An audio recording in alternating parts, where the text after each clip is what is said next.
అమావాస్య చంద్రుడు. అమావాస్య చంద్రుడా? అదేం పేరు? అమావాస్య నాడు చంద్రుడు ఎలా ఉంటాడు? చంద్రుడు ఉంటాడు, కానీ వెన్నెలుండదు. చూపులేని వ్యక్తిని వెలుగులేని చంద్రుడితో పోల్చాను. అందుకే నా కథకి అమావాస్య చంద్రుడు అని పేరు పెట్టాను. Very good. ఒక రోజు మా స్కూల్కి వచ్చావో లేదు, ఇంతలోకే మా తరఫున వకాలత్ తీసుకున్నావే. వకాలత్ కాదు, నేను తెలుసుకున్న నిజం. ఏ సార్ పిలిచారా? చప్పట్లు కొట్టారు? ఇంకేమైనా తీసుకున్నా? ఏమొద్దు. అలాగే అండి. రైట్.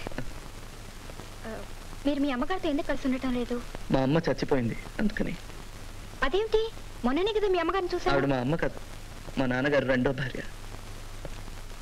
ఎలాగైనా ఒకటే కదా. మా నాన్నగారు ఇంకో భార్యని ఒప్పుకున్నంత తేలిగ్గా నేను ఇంకో అమ్మని ఒప్పుకోలేకపోయాను.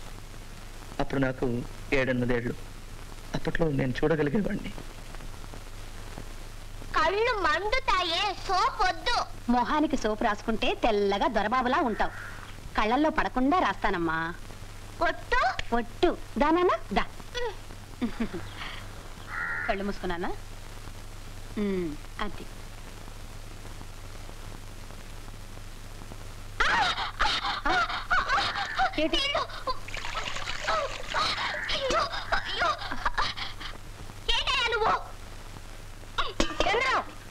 స్నానం చేయడానికి ఇంత గొడవ? బుద్ధిగా స్నానం చేయి. అదేం లేదండి, పసిబిడ్డని తిట్టకండి. ఆయా నువ్వు ఊరుకో. నీ గారమలే వాడిలా తయారయ్యాడు. బిడ్డట బిడ్డ, నా పాలట శని. 4 తగలిస్తే వాడే దారిలోకి వస్తాడు. నోరు మూసుకుని మర్యాదగా స్నానం చేయి. ఈ అమ్మ నాకు ఇష్టం లేదు. తప్పు తప్పు, అలా అనకూడదు. కొట్టమంటే నాకు ఇష్టం లేదు.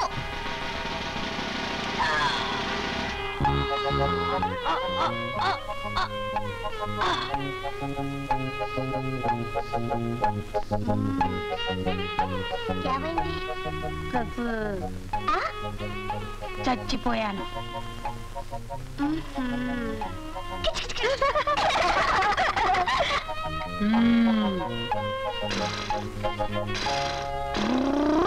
రారవేణు గోపాల రాజిత సర్గుణ జయశీల సార సాక్షానే రమేవి ఆరు బారి కోర్వలేదరా రవేణు గోపాల రాజిత సర్గుణ జయశీల సారి గగ గారి గ పాప పాప పాద పస స గరి సని నిద పాద పమ గరి రే గ పమ గరి సరి గ సా.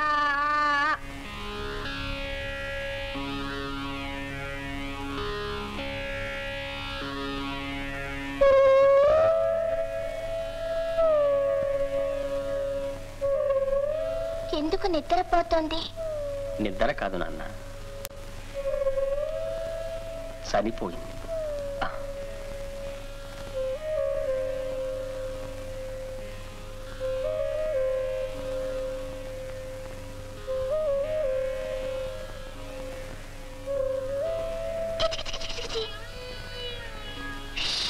కిచికిచి పెడితే లేస్తుంది.